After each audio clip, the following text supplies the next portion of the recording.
Hello, myself Dheeraj Pandey, director of career coaching संस्थान। Today I want to discuss some important topic in the name of topic rational number. प्रिय विद्यार्थियों, आप सभी को यह ज्ञात होगा कि परिमेय संख्या एक बहुत महत्वपूर्ण टॉपिक होता है जिसे आप 8th क्लास से कॉम्पिटिटिव एग्ज़ाम तक पढ़ते हैं। आज उस टॉपिक को हम बिल्कुल क्लियर तरीके से आप तक पहुंचाने का प्रयास करेंगे और रिक्वेस्ट है कि वीडियो को पूरा कंप्लीट देखिए। और वीडियो शुरू करने से पहले कि तुझे देखना इबादत तेरी याद बंदगी है, तुझे देखना इबादत तेरी याद बंदगी है, और तुझे कैसे भूल जाऊं तू मेरी ज़िंदगी है। इन्हीं बातों के साथ आज का सेशन शुरू करते हैं और कंप्लीटली आपको देखना है। तो आपको पता होना चाहिए कि परिमेय संख्या को अंग्रेजी में हम सब बोलते हैं रेशनल नंबर। परिमेय संख्या को इंग्लिश में बोला जाता है रेशनल नंबर। परिमेय संख्या क्या है? तो परिमेय संख्या आप बचपन से पढ़ते होंगे कि परिमेय संख्या सदैव P/Q के रूप में होती है, ये आपको ज्ञान है। और दूसरा एक छोटा सा न्यूज आपको और पता होगा कि Q does not equal to 0। यानी परिमेय संख्या के विषय में आपको केवल और केवल दो बातें याद हैं कि कोई भी अगर वो परिमेय संख्या है, कोई संख्या, तो वो P/Q के रूप में होगी, और उस P/Q में आधार आपका क्या, शून्य नहीं होना चाहिए। और बहुत ज़्यादा कोई विद्यार्थी जानता होगा तो वो जानेगा कि P और Q दोनों इंटीजर होने चाहिए, यानी पूर्णांक होने चाहिए। तो मैं आपको बताना चाहता हूं कि इन तीनों बातों के माध्यम से अभी आप पूरे कंप्लीटली रेशनल नंबर को नहीं पहचान पाए। जैसे मैं आपसे बोला कि 5/10 एक परिमेय संख्या है, तो आप कहेंगे जी हाँ, लेकिन मैं आपको बताना चाहूँगा कि ये परिमेय संख्या नहीं है। अगर इन तीनों क्वालिटी से इसको वेरीफाई किया जाए तो आप कहेंगे P/Q के रूप में हाँ है। फिर आप कहेंगे Q का मान 0 के बराबर नहीं है, हम कहेंगे हाँ वो भी वेरीफाई है। और P और Q एक इंटीजर हैं, वो भी है। तो ऐसे ही क्वेश्चन आपके पेपर में आते हैं और आप गलती कर देते हैं, जो कि ये परिमेय संख्या नहीं है। तो आप कहेंगे तीनों वैलिडिटी तो वहाँ पे अप्लाई कर रहे हैं, हो रही है। तो हम कहेंगे कि परिमेय संख्या की जो मोस्ट इम्पॉर्टेंट पॉइंट होता है कि वो P और Q दोनों को प्राइम नंबर होने चाहिए। को प्राइम नंबर का मतलब होता है कि सह अभाज्य संख्याएं होना चाहिए। अब सह अभाज्य संख्याएं ऐसी संख्याएं होती हैं जिनके बीच में कुछ कॉमन नहीं होता, कोई कॉमन फैक्टर नहीं होता। तो आप कहेंगे कि 5 और 10 के बीच में कॉमन फैक्टर यहाँ पर आपका 5 है, इसलिए ये रेशनल नंबर नहीं है। तो हम आशा करते हैं कि छोटा सा कॉन्सेप्ट आपके समझ में आया होगा, लेकिन यहाँ से बहुत सारे कॉन्सेप्ट बनाए जा सकते हैं। जैसे आपसे मैं प्रश्न पूछ लूँ कि 0.3333 ये परिमेय संख्या है।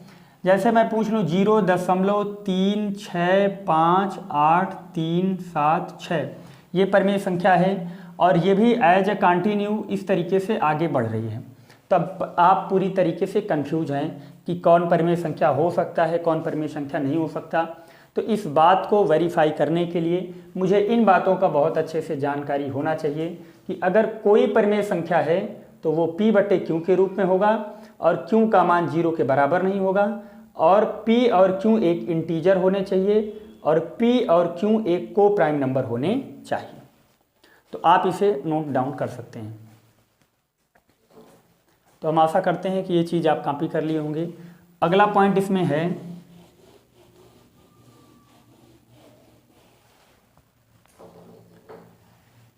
कि जैसे मैंने आपसे बोला कि 0.365 ये परिमेय संख्या है, या मैंने आपसे बोला कि 0.3658 5 पर बार ये परिमेय संख्या है। फिर मैंने एक छोटा सा प्रश्न आपसे किया कि 0.3658 7, 6 ऐसे एज इट इज, ये परिमेय संख्या है। तो पूरी जानकारी आपको अच्छे से होने के लिए इस टॉपिक में एक चीज होता है दशमलव, जिसे हम लोग बोलते हैं डेसिमल। दशमलव को समझने के लिए दो प्रकार से इस चीज़ों को समझाया जा सकता है। एक होता है शांत दशमलव और एक होता है अशांत दशमलव। तो शांत दशमलव क्या है, इस चीज़ को समझने से पहले मैं बोलूँगा कि कोई भिन्नात्मक संख्या के अंश में हर से भाग लगाने पर 1, 2, 3, 4 दशमलव के अंकों के बाद, दशमलव के स्थान के बाद जाने के बाद वो स्थिर हो जाए, तो ऐसी चीज़ को हम बोलेंगे शांत दशमलव। जैसे देखिए, जैसे मैंने कहा कि 8 में 5 से भाग लगाने पर आप कहेंगे 5 एकम 5 और 5 छंग 30, यानी 1.6। एक पॉइंट के बाद ये क्या हो गया, इसका स्थायित्व तो स्थिर हो गया। जैसे मैंने कहा कि 7 में 2 से भाग लगाइए तो आप कहेंगे 3.5, यानी कोई संख्या शांत दशमलव कब हो सकती है, जब किसी संख्या का आधार 2 हो या 5 हो, या 5 हो या 2 हो, 2 और 5 दोनों हो। अगर इन तीनों कैटेगरी में किसी भी कैटेगरी को फॉलो करेगा तो सदैव भागफल उसका एक शांत दशमलव होगा। तो शांत दशमलव की कैटेगरी में मुझे एक ज्ञान प्राप्त हो गया कि ऐसी संख्या जिसे भाग देने के बाद 1 अंक, 2 अंक, 3 अंक के बाद दशमलव के अंकों का क्रम निर्धारित हो। जैसे दशमलव के अंकों का क्रम मतलब दशमलव के बाद 3 अंक, 4 अंक, 5 अंक, 6 अंक तक जाए, इसके बाद ये स्थिर हो जाए, तो उसे हम बोलेंगे शांत दशमलव। तो शांत दशमलव को हम आसानी से भिन्न में बदल सकते हैं। जैसे मैंने कहा कि 1.5 को हम भिन्न में लिखेंगे 8/5, और 8/5 एक क्या है, रेशनल नंबर है। तो शांत दशमलव हमेशा क्या होगा, एक परिमेय संख्या होगा। एसएससी जीडी 2014 में एक प्रश्न पूछा गया था कि 0.36 एक शांत दशमलव है, तो क्या यह एक परिमेय संख्या हो सकता है? जी हाँ। तो मेरा कहने का मतलब है कि कोई भी संख्या में भाग लगाएं और 1 अंक, 2 अंक, 3 अंक के बाद वो भागफल स्थिर हो जाए, तो उसे हम बोलेंगे शांत दशमलव। अब यहाँ पे आते हैं कि अशांत दशमलव क्या होता है। अशांत दशमलव ऐसा दशमलव जिसे दशमलव के बाद अंक का क्रम शांत ना हो। जैसे मैं अगर 10 में 3 से भाग लगा दूं तो 3.33333, इसका रिपीटेशन आगे बढ़ रहा है।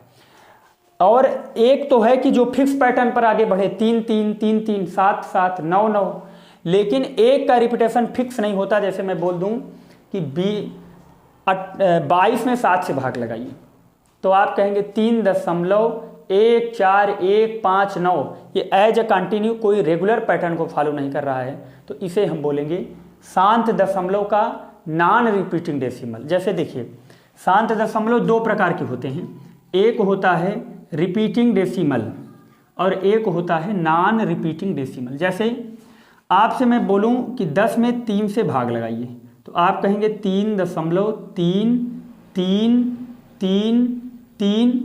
अब हर एक विद्यार्थी को यह जानकारी प्राप्त है कि 10 के बाद 3-3-3-3 यही आ सकता है, तो वो जनरली क्या करेगा कि 10.3.3 पर बार लगा देगा। तो मैंने कहा कि बार क्यों लगाया गया, क्योंकि ये संख्या बार बार आ रही थी।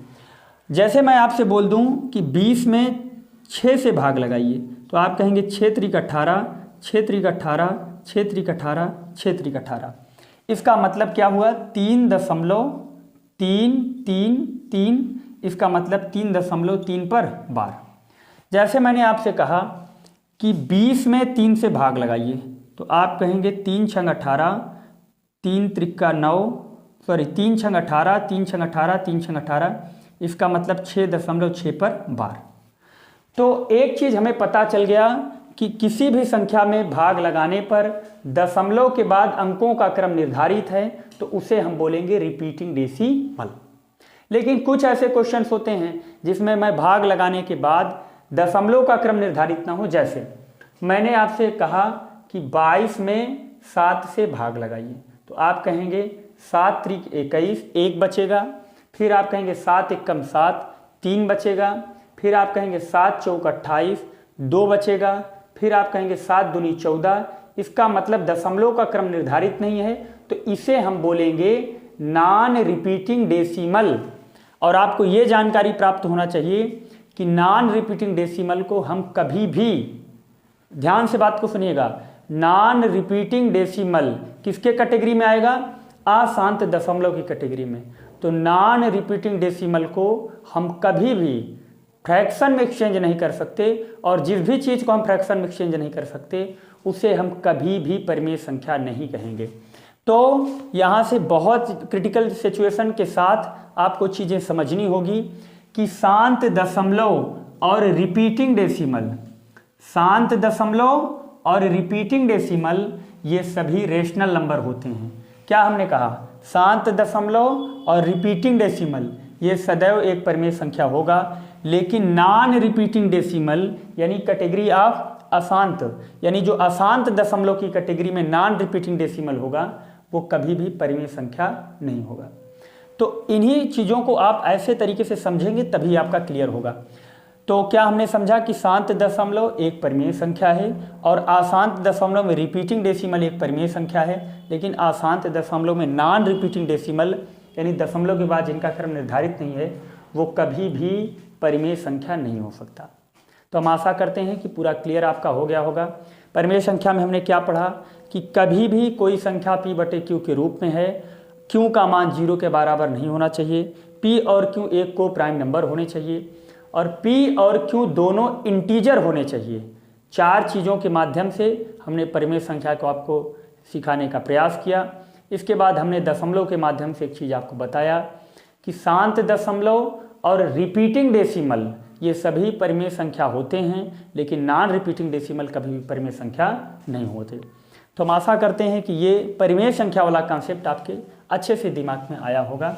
अब आपके दिमाग में कहीं ना कहीं ये आ रहा होगा कि बार आप किस से बेस पर आप बोल रहे हैं कि बार आपका परिमेय संख्या है।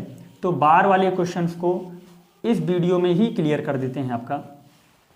जैसे मैंने आपसे एक छोटा सा प्रश्न पूछा कि 0.3 पर बार, 0.5 पर बार, इसे भिन्न में कैसे बदलेंगे? तो आप प्रूविंग इसकी जानते हैं, लेकिन मैं आपको तरीका केवल बता रहा हूं कि जितने अंक पे बार होता है उतना 9 लगा दिया जाता है। तो 3/9 इस प्रश्न का उत्तर हो गया। 5 बार को बदलना है तो 5/9, ये तो हुआ एक अंक पे बार लगा रहेगा। जितने अंक पर बार लगा रहेगा उतने हमको बटे में 9 लगा देना है। जैसे मैंने बोला 0.76 पर बार, तो आप इसे क्या कहेंगे? 7/6/9, यही प्रश्न का आपका क्या हो जाएगा? उत्तर हो जाएगा। लेकिन आपसे पूछा जाए कि 0.365 और केवल 6-5 पर बार लगा दिया गया है, तो ऐसे प्रश्नों का उत्तर देने के लिए सीधे सीधे आप कहेंगे 365, और जितने अंक पे बार है उतना 9, और जितने अंक पे बार नहीं उतना 0, और इसमें से घटाएंगे जिस पर बार नहीं है। तो 365 में से 3 जाएगा, 362 हो जाएगा, और बटे 990, यही आपके प्रश्न का क्या हो जाएगा? आंसर हो जाएगा।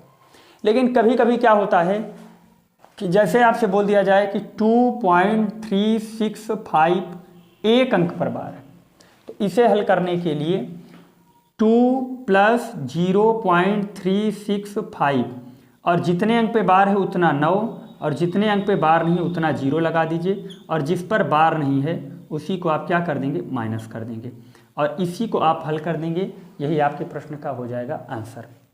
तो हम आशा करते हैं कि ये पूरा सेशन आपके अच्छे तरीके से समझ में आया होगा। देखिए, आपको जाते जाते मैं बताना चाहता हूँ कि सुबह 8 बजे से शाम 6 बजे तक लगभग 10-11 घंटे क्लास कंटिन्यू रहती है, जिसमें आप 20 मिनट का भी गैप नहीं होता। और इतनी क्लास अटेंड करने के बाद ऑनलाइन आने मेरे लिए थोड़ा सा क्रिटिकल होता है, लेकिन मैं आपको विश्वास दिलाना चाहता हूं कि हम रेगुलर कंटिन्यू बने रहेंगे। अब बैचेज ऑफलाइन की कुछ कम करेंगे, जिसमें और टीचर हम ला रहे हैं, अच्छे अच्छे टीचर्स हैं। तो ऑनलाइन अब हम लगभग रेगुलर 1 घंटे का वीडियो लाइव चलेगा धीरज पांडे मैथमेटिक्स के यूट्यूब चैनल पर।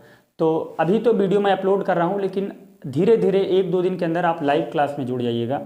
तो इन्हीं बातों के साथ आज का सेशन समाप्त करते हैं। Okay, thank you.